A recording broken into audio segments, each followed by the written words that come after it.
Intimate Judaism deals with sensitive topics and uses explicit language. Listener discretion is advised.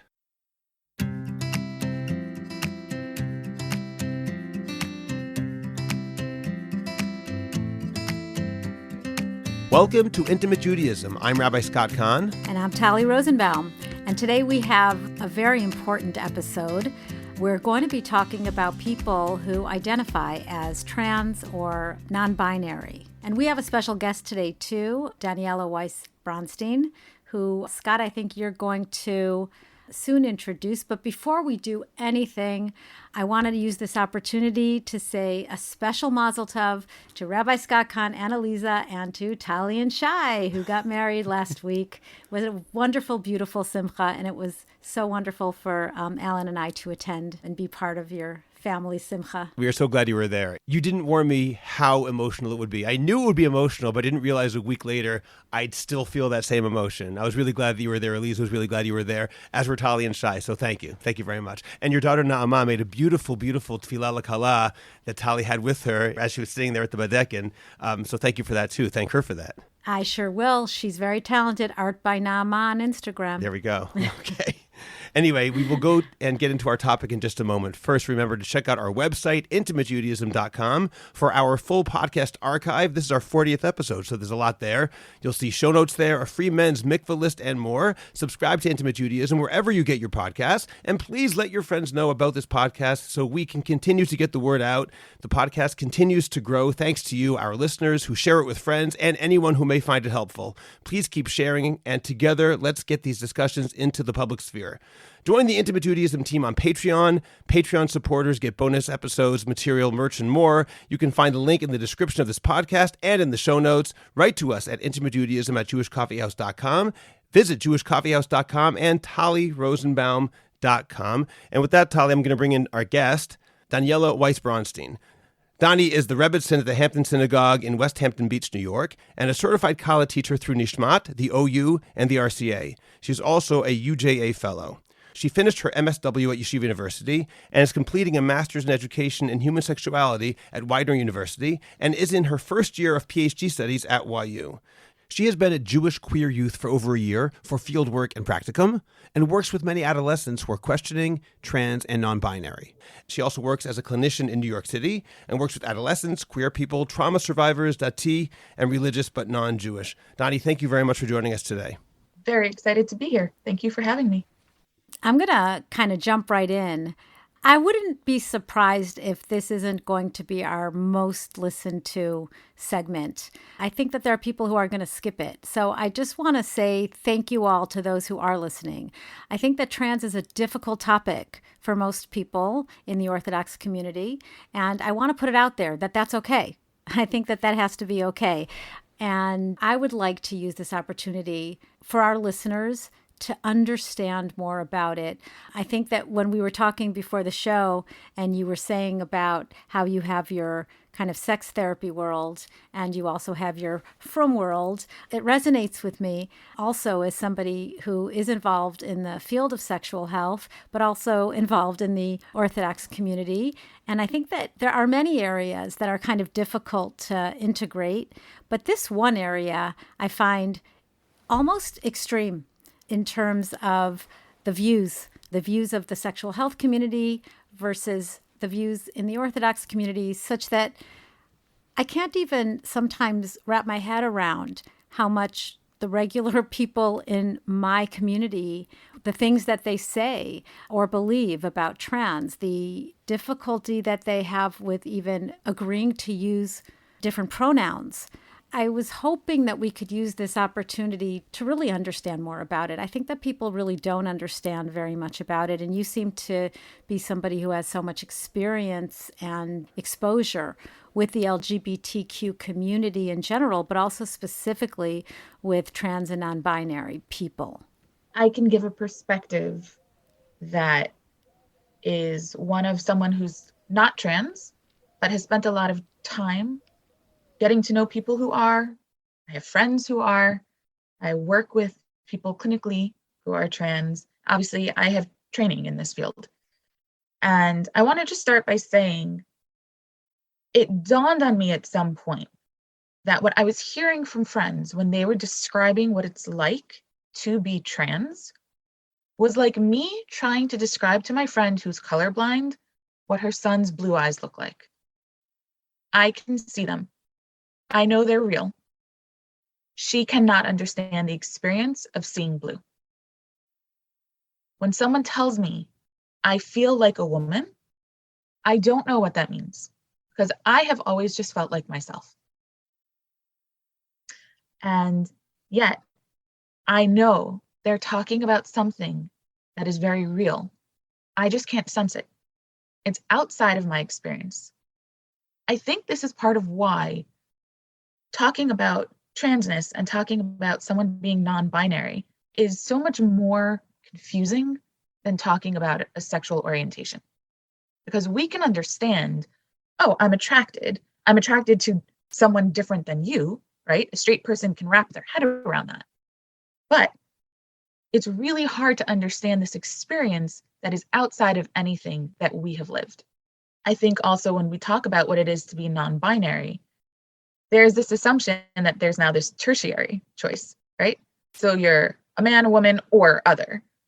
And the notion that there's a spectrum is one that's confusing to people, which I think that's actually where it dawned on me initially how much Jewish thought has been impacted by living in Gullus, by living in Christian settings, Muslim settings, because in the Gemara, they actually do talk about the spectrum of how physical sex appears, right? We've got all these different categories. We don't use them today, but there is an understanding, physically at least, that it's not as simple as man and woman. Now, the Gemara doesn't talk about identity, right? The notion of living as a gay person, for example, that's not in there, right? And that's why it's so difficult for us when people say two men want to have a chuppah. We don't have this in halacha. It's completely outside the halachic system. And so when we're talking about identity, we're already in a sphere that halacha doesn't really touch on. And so people are trying to work from a place that they understand and apply it to this thing that feels so new and different. And I think that's part of why people are struggling so much and why it doesn't feel so real to them, because they don't have a reference point and they can't personally relate. Thank you. There's so many things coming up for me. Before I ask my questions, can you do a very brief rundown of some nomenclature because people really are not all that aware? Yeah, thanks for that, Talli. So cis is the word that we use to refer to, the vast majority of the population, people who are assigned a gender at birth and that gender fits them and they never have to think about their gender identity again, right? As far as I know, everybody on the Zoom call is cis. And cis, the word was chosen because it is the opposite of the word trans, right? Trans means to cross, cis means to stay or to be on the same side. I don't know if I've said the word queer. I think I did. And I just want to also explain. So the word queer, definitely when I was a kid, and I know before that, was used as a pejorative. And it's really been reclaimed by the community. I do find there's a generational divide. There's a real discomfort for some people, even people who identify as LGBT plus. And you'll hear that acronym in all kinds of ways. In school, we actually say LGBTQIA plus. It's too many letters. Can't do it. So as a shorthand, we actually say queer in the sexology world with the full understanding that for some people, it's a really shocking word to hear. So cis, queer, you will hear those words. Non-binary, whereas transgender is usually understood to mean somebody who feels that they are the opposite gender. People who are trans may also identify as non-binary. And that means that they just see a spectrum. And, instead of saying, here's two things and I have to choose one, they're saying, I'm kind of just a person. I don't really have a strong gender identity that goes to this or to this. I see myself outside of those two options. And it doesn't mean I'm making a third point and now there's a triangle. It means there's some kind of spectrum. There's some kind of larger thing And again, this really, and I'm using very loose terms because this is so different for each person, their understanding of what that means. But someone who is non-binary, again, they may look like a woman to you. They may look like a man to you. They may have a male or female sounding name, or they may have really invested a lot of time in looking trans, non-binary, what some people may think of as more androgynous. They may choose a name that doesn't particularly sound like one gender or the other. And again, it comes down to what is each person comfortable with. Donnie, that's very interesting what you're saying. I wonder myself, and I'm certainly not an expert in this area, part of what has always made me confused about dealing with this particular issue when it comes to Judaism or even in society is the speed at which it became a societal issue. I'm 51 years old. When I was in high school, there were gay people, there were people who were homosexual. It might have not been socially acceptable the way it is now in larger society, but it was something we thought about. Someone who was transgender, the term probably didn't even exist as that in the old days. It was just considered a bizarre thing and sort of almost a joke. The speed at which society has come to accept this as not something strange or not even a mental illness, but as something which is a normal part of some people's lives, and it's not something which is a problem. It's something which affects their very identity. I think just a lot of us haven't had time to absorb this into our worldview the same way we may have had when it comes to other members of the LGBTQ community. And I wonder if you think that's true or if I'm off base in saying that. So I know it definitely feels new to us, right? What's interesting, Talli and I actually spoke about this briefly on the phone. A lot of people don't know this history. I don't know if you saw, I was just Googling something, and I was actually Googling the name of the institute that I'm about to tell you about. So in 1919, a Jewish sexuality researcher whose name I'm blanking on, but we can look it up, he started the Institute of Sex Research in Germany. And you have seen the pictures in 1933 when they set it on fire. Now, he collected research on the phenomena of trans people in different cultures throughout history. So what happens, like you think of the Library of Alexandria, right? We know when they set that on fire, we don't even know what we lost. Well, when the Nazis burned this institute, they burned basically the one place that had collected research. And we are in the first century after this, looking at something that feels new to us because the whole history was erased. Now, it's not such a fair statement to say that. There are other cultures where there is this very clear notion of people who are outside of a binary, right? There are cultures where, for example, a daughter might be raised in a home where there's no male. A daughter might be raised in the position of being a boy and then is expected at a certain point to transition back to her gender assigned at birth. By the way, that is a term to know, assigned at birth. You will see AFAB and AMAB, which means assigned female at birth and assigned male at birth. And the notion there is that gender is gender is a construct. I was going to say kind of because that's how we see it in Judaism, right? But we are socialized into our gender. And there are a lot of theories that abound about why transness happens. Obviously, societal gender roles have an impact. We see that, right? So the example I was just giving, somebody was stepping into this role to be the man in a male-centric society so the family could survive until that person was in a position to be married, and then there would be someone in that male role. Sometimes those people don't want to switch back to living as a female. And oh my gosh, I wish I remember where it was. I read an amazing interview with somebody talking about it.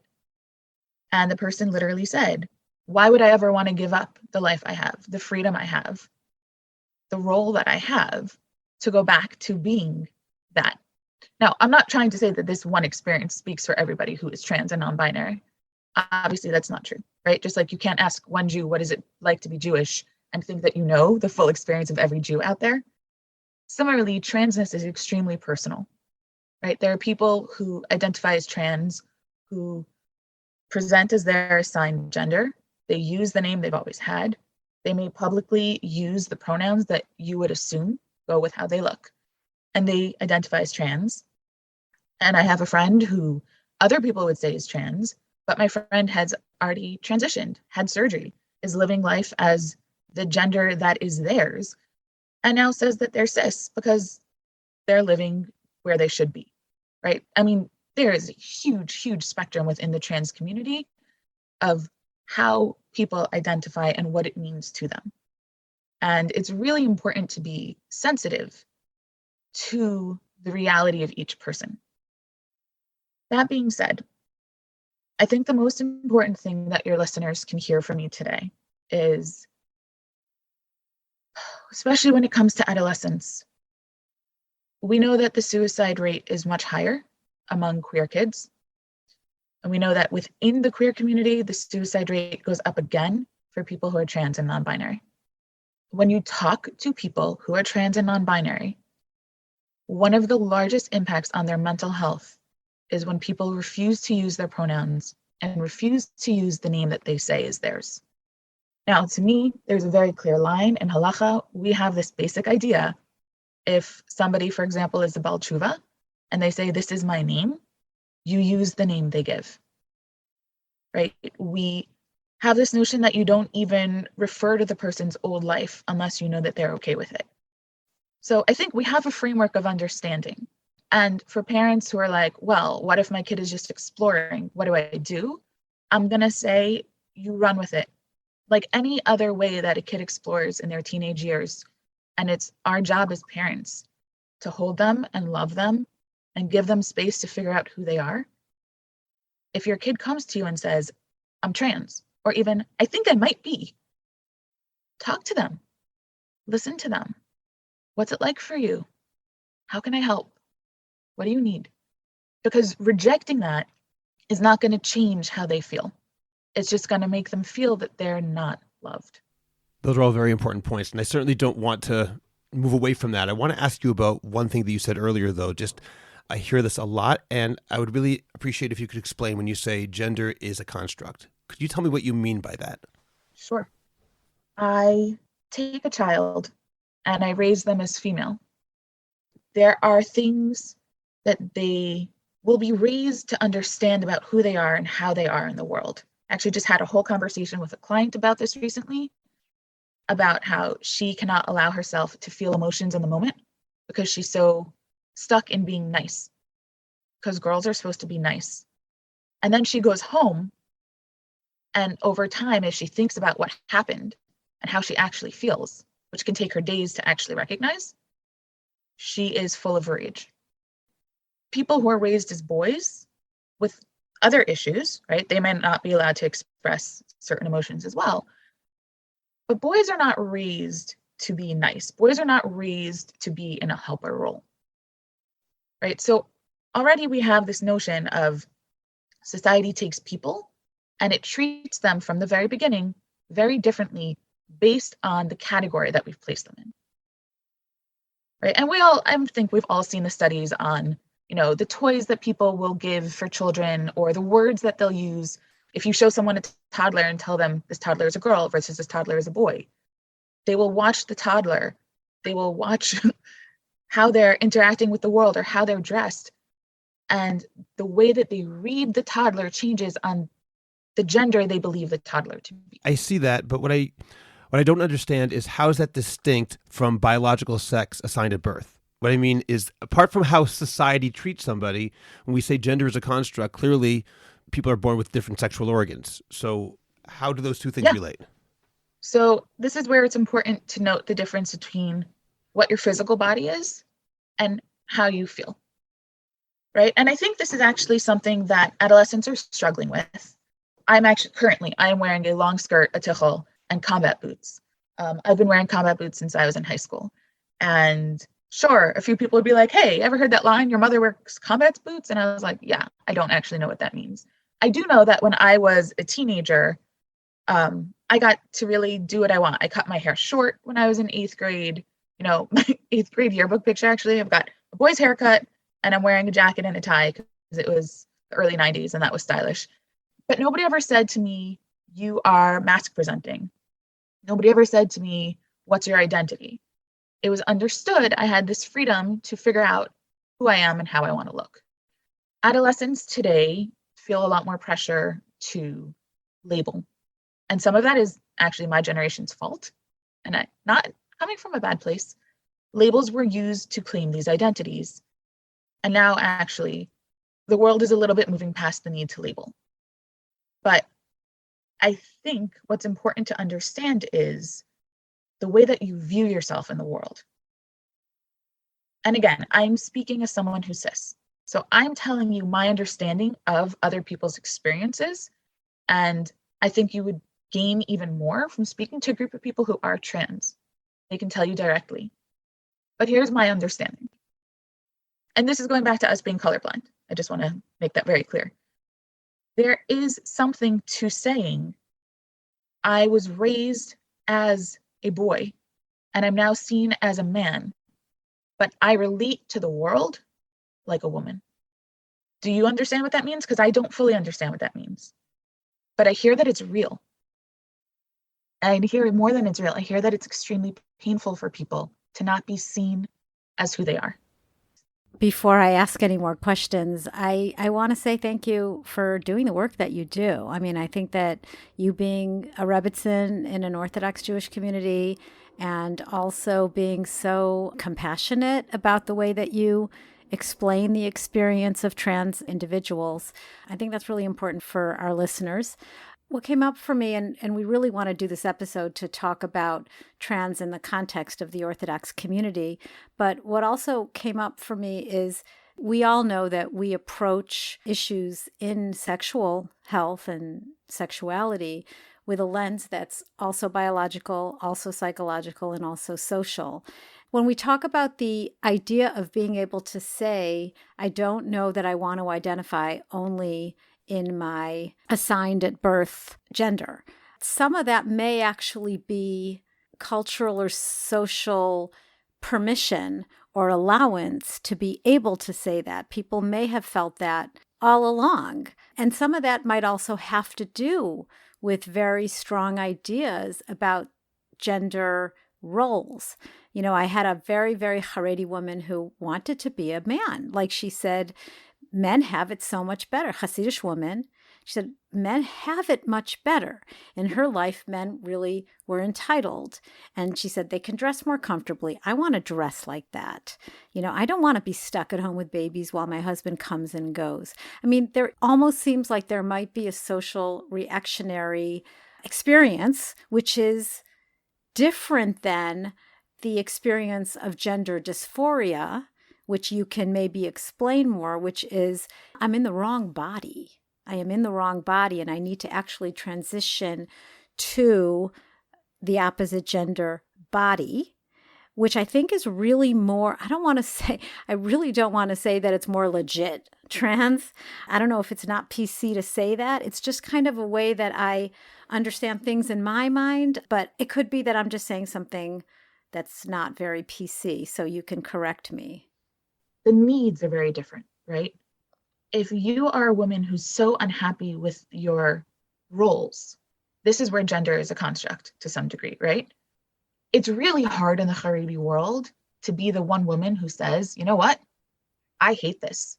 I want to be out there working. I want my husband to be home with the kids. I want to dress differently than my community. That's really hard. It's doable though. So the question of whether or not this person identifies as trans, and I don't know, I've never met your client, discomfort with social roles can definitely overlap with trans identities, but I think can also be distinct. I know that doesn't actually clarify so much. Yeah. I want to remind people that when people are Orthodox and trans, it's not always so simple as saying, I'm going to transition. I have worked with clients who are trans or Orthodox who absolutely will not transition in any way because there are real halachic issues that you run into. And the first issue that people run into is, if I'm a man, or that's not a fair way to say it, if I'm in a man's body and I'm trans, how can I take estrogen? How can I make myself infertile? And if I'm not going to be in a woman's body, how can I wear the clothes that feel like me? How can I cut off my payas, shave my beard? Yes, similar to being gay, you encounter a real crisis between your spiritual identity and your sexuality or your gender identity. And those are difficult conflicts. And we've talked about these conflicts before. I have more questions, but Scott, if you could comment, you probably have prepared at my request some sources so that you can talk more to the halachic issues that were raised by Dani. Sure. I mean, frankly, there aren't that many sources that deal directly with transgender issues, as Dani indicated earlier. I really think we have to talk about it in two different levels. The first one is the halachic propriety of transitioning. And then the second question is, regardless of that, if someone has already transitioned, what is their halachic status as in terms of gender? Because Dani said a very important point, I think, when it comes to labeling. And even though, as you mentioned before, perhaps our existence over 2,000 years of exile has accustomed us to thinking in binary terms that may not have been there earlier, it also is true that Judaism very much has assigned roles for men and women. So even though there are the other categories, for example, an androgynous, which is somebody who has both male and female genitalia, or a tumtum, someone who is ambiguous, we don't know exactly what they are because it's covered up. That said, there also are very specific labels. So let me just deal with these very quickly. There isn't that much to say, but if we want to talk about transitioning, it can be done either surgically or through, for example, hormonal treatments. Obviously, I'm not an expert. I'm just simply saying some ideas. And to be very bitterly frank about this, halacha frowns upon these. First of all, in terms of the surgical transitioning of a gender, as we mentioned in talking of birth control, actually, the idea of castration, the idea of making somebody no longer fertile surgically is actually a Torah prohibition for a man and a rabbinic prohibition for a woman. That's in Devarim Perek Kaf Gimel Pasuk Bet. And it says, Lo yavo p'tu adaka uchut shavcha b'kal Hashem. That means person who's castrated cannot get married. And in Vayikra Perek Kaf Bet Pasuk Kaf Daled, it says, Oma'uch v'chatut v'tatuk v'charut lo takrivu Hashem uvartachem lo ta'asu. It means, according to the Gemara, that's how the Gemara understands it, that it's actually forbidden to castrate somebody. In addition, it also says in Devarim Perek Kaf Bet Pasuk He 22:5, Lo yekli gever alisha, v'lo yobash gever simlat isha. A woman may not wear the clothes of a man, and a man may not wear the clothes of a woman. And the vast majority of poskim understand this and extend this prohibition to things beyond simple clothing, also to things like, for example, a man shaving his armpits or shaving his legs, doing things that would normally be associated with a woman. And I read Rabbi Bleich in Contemporary Halachic Problems, Volume 1, says, Alachat kam v'kama, how much more so this prohibition would apply to taking hormones to actually make the person feel like a woman. It's the entire base of the prohibition. One can argue with that, but this seems to be the general attitude. That doesn't change our sympathy for people who are suffering from gender dysphoria. Halacha does say this, so my job is simply to say what the halacha says.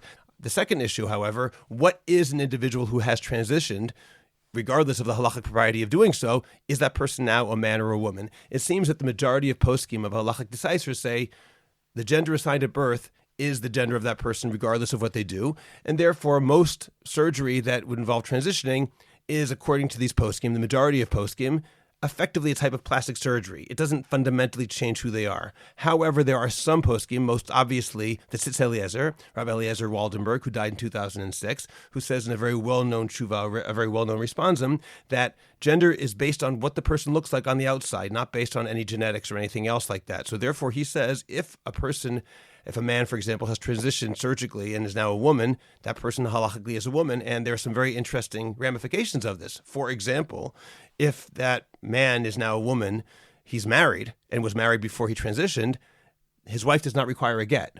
She's automatically divorced, since there's no such thing halachically as two women being married. Therefore, this marriage is fundamentally invalid and doesn't need to be dissolved. It's automatically dissolved. So that's just one thing to say.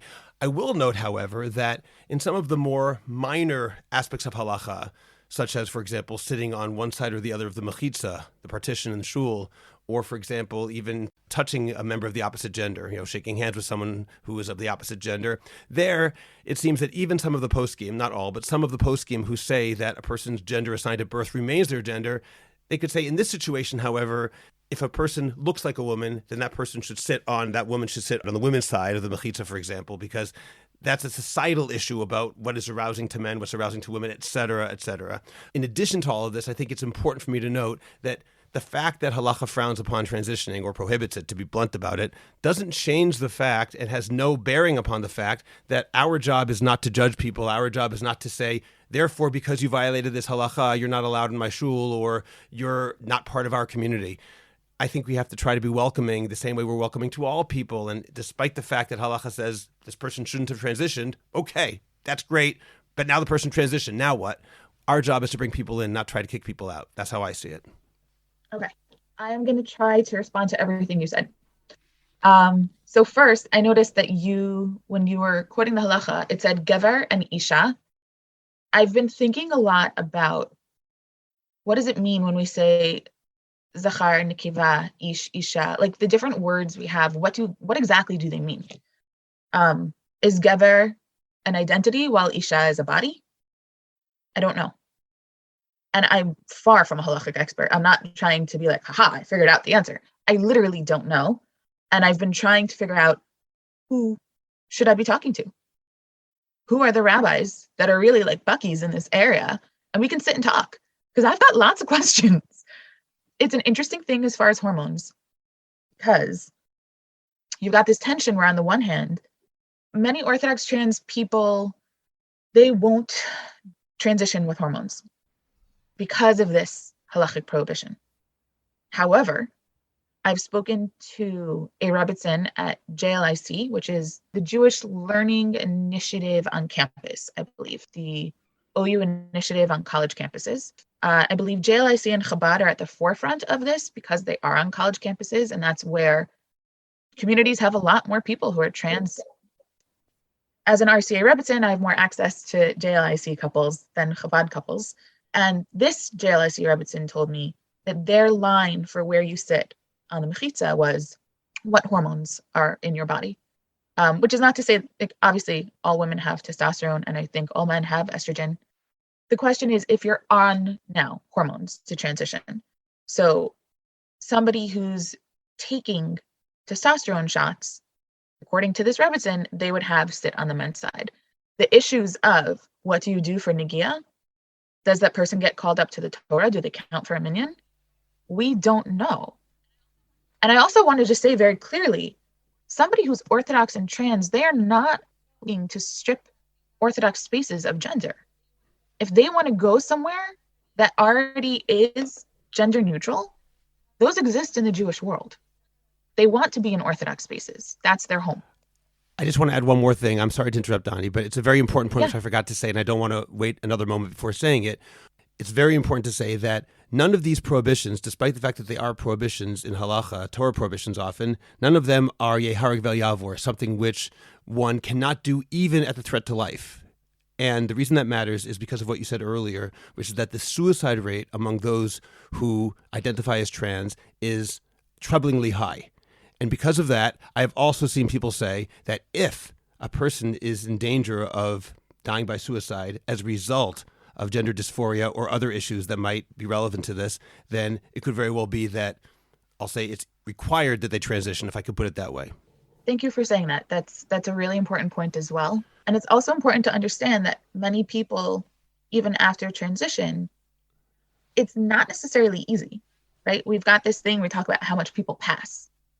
The more someone passes after a transition, the easier it is for them. When somebody is visibly trans, they're always going to be othered. It's very hard. As far as gender assigned at birth versus not, I want to share something that I heard from an East Rebitzen. She said, seeing what people go through, seeing the pain that they experience and what they are willing to do, it's clear to me that being trans is real. She said, it's also clear to me that when you have a different goof, you have a different neshama, and your avoda has changed. Now, I mentioned this to someone who's trans once, who's like, no, my neshama was always what it is. Okay, I hear that as well. But as far as the question of gender assigned at birth or not, what she said really resonates with me. The Tzitz Eliezer responsa I need to read again. From what I remember, this was specifically talking about the case of a child who's born intersex, meaning that they have genitalia for both and they're assigned a gender by some kind of often surgical intervention. And as the child grows older, says, you gave me the wrong one. I could be wrong. I haven't looked at the Tzitz Eliezer in a while. I don't know if it's in a larger context or if it's specific to this. So if somebody out there knows a lot more than me, let me know. I also want to talk about the halachic gender spectrum for a moment. The impact of the spectrum of halachic gender, to my understanding, is about level of obligation in mitzvot and who you can marry. That's the functional impact of it. And again, we want it to translate. It looks like it should overlay so perfectly into the issues we're talking about. It doesn't. It's not simple. If it were simple, we'd have the answers by now. And it's easy enough for us to say somebody transitions, now they sit on the men's side or now they sit on the women's side. But if somebody's non-binary, where do they go? Do we create another space? What do we do? I don't really know. I will say that for a long time, people understood transness as a mental health issue. Someone asked me about this once who came from a very religious Christian family who was trans and said, my sister treats me terribly. She tells me I'm just crazy.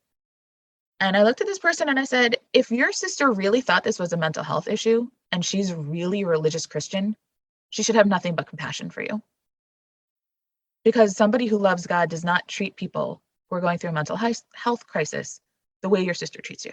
I cannot hold of using religion as a reason to treat someone else poorly. I really do not believe that gender dysphoria is as simple as this person is crazy. And the DSM agrees with me. We do still require that people meet with someone and talk before they do anything to transition. We want to make sure, number one, that they're ready and that they're okay. But also, a lot of people have questions. And Talli and I, we looked at that article somebody had written about their experience of transitioning and detransitioning. And this is part of why you need to be with somebody who's competent, who can sit and talk to you and ask questions and help you figure things out before you do anything. And you can be affirming. What I have a problem with is a therapist who pushes. It is not our job, and Talli, you can speak to this. It is not our job as therapists to push clients into making life decisions. We're there to help them. We're there to support them. But in that article that Talli sent me, there was, I think it was a guidance counselor who was actively breaking down the relationship between the client and the family. Well, the family unit is a really important unit. And as a therapist, it's like, you really don't want to tell someone to break relationships with their family unless those relationships are so incredibly toxic. And that whole story, everybody's irresponsible. Now it's interesting because I had a wonderful professor who said people may know they're trans as early as 2 years old, right? If a 2-year-old says they're trans, they're trans. And I said to him, I hear you, right? There are cases where people knew as early as 2. I'm also going to caution you as a mother that at 2, one of my kids was very sure that she was Winnie the Pooh. Kids explore. And we need to be so careful as parents to not place them in a new box. If your 2-year-old who you thought was a girl says, now I'm a boy, run with it while they're doing it. But don't lock them into anything. And I think that's where we struggle. We don't understand what is referred to as fluidity. And we forget how much we explored with things when we were younger. And so this is a new space where people feel that they can explore. And we're figuring it out as the olds. We're not used to it. The last thing I want to say is, yes, we definitely need as a community to figure out halachic responses, how to support people who are trans and non-binary, especially when they want to come to shul. We need to figure out how to do a better job with the mental health, and we need to do a better job in providing societal support. Well, that was going to be my question, how we can do a better job in including non-binary people and trans people in our communities, how we can create spaces, physical spaces that feel inclusive, not only for trans and non-binary individuals, but for very gendered people who are cisgender, but don't like that all the action is on the other side of the mechitza. And I just want to say that because after a couple of years of Corona and after davening outside on the street and after not having these huge barriers during prayer, you kind of get used to that, I have to say. I think that as a cisgender woman, I kind of think that maybe we need to be more inclusive anyway even if we completely honor halakha, there are ways to be inclusive in a gendered way, not to say to a room full of people, is there anyone here who can do the third aliyah, when half of the people are women, but to say which men here can do the third aliyah or whatever, that kind of way of kind of really thinking about how we speak, because the truth is that it is difficult. It is difficult for women in many Orthodox spaces, women who are the CEOs and women who have people listen to them and respect them and consider them equals in every other area of their life, to sit behind a barrier and not see and not hear. And I think that we need to consider that. And that's just a little thing that I'm saying, which I don't know if it has anything to do with the subject, but in a way, I think it almost does. I think it does. I'm going to plop my Rebitzen hat on now. Thank you. Our shul is atypical because we have a mechitza that is as low as halachically allowed. And that was intentional. I mean, I'm also speaking as someone who loves my shul, so I'm clearly biased here. But our mechitza was built so that men and women would be very clearly separated. The mechitza is low. There's also an aisle on either side wide enough to accommodate a wheelchair. So you've got both the physical barrier and the space between the two sections. Halachically, totally kosher. It throws people when they walk in for the first time. We can see each other clearly. The way that this space is built, everybody is on either side. The chazan is actually standing in the middle. He like bumps the aisle out onto either side so that he is halfway into the men's section, halfway into the women's section. And everything is directly in front. So you have clear vision of everything that's going on wherever you sit. And then additionally, we have outdoor space. It is possible that that outdoor space is more comfortable for people who are non-binary. I don't know. And I will tell you that there's no one I know of in my shul right now who is non-binary, nobody who has come out to me. We do have people who are out and queer in the shul, but there's something to be said for building spaces so that no matter where you're sitting, you feel like you're in your space and you have the same kind of access, even in an Orthodox space where we're not asking the women to come hold the Torah and we're not asking the women to come lead davening. But to the extent possible, we feel that we're part of things. It's really important. Talli, I'd like to ask a question about something you mentioned a while back, and it also relates to what you just said in terms of putting people into a new box or not a box at all. And perhaps this is just nomenclature and it doesn't really matter, but I want to ask about the phrase LGBT or LGBTQIA. And the question I have is, it relates back to our panel discussion, Talli, that we did in November about people who are gay and lesbian and the Orthodox community and parents of gays and lesbians in the Orthodox community. And one of the panelists had asked me privately in a chat during the discussion, could we talk about transgender issues? And I said, I don't think we should do it. I think that requires its own episode. And here you are. But my question really is, why are they grouped together, LGBT, only because they're not the same thing? They represent very different experiences, which don't seem to have anything to do with each other. Why do we put them together? Because I think that could only blur the lines in ways that probably isn't healthy. So it's a really good question. And I'm going to start by just saying the term queer that I was explaining earlier is also an umbrella term. And under that umbrella, it includes aspects of someone's identity that don't fit into society. And I'm going to say terms you've never heard of, like a demigirl. You've never heard of it, and that's okay. People who are, let's call them gender and sexual minorities, identify as queer. And that's what the grouping is about. There does happen to often be an overlap. Many people who are queer in orientation may not also be perfectly aligned with the binary. So there is sometimes this overlap. But the idea is that their experiences of the world are similar enough that services are provided to them as a group. And even saying that, it's not that we like shove them all into the same support room, right? You have a space for people who were raised as gay from boys at JQI, right? We'll have a support group for that. We'll have a support group for people with femme identities. We'll have a support group for people who are trans and non-binary.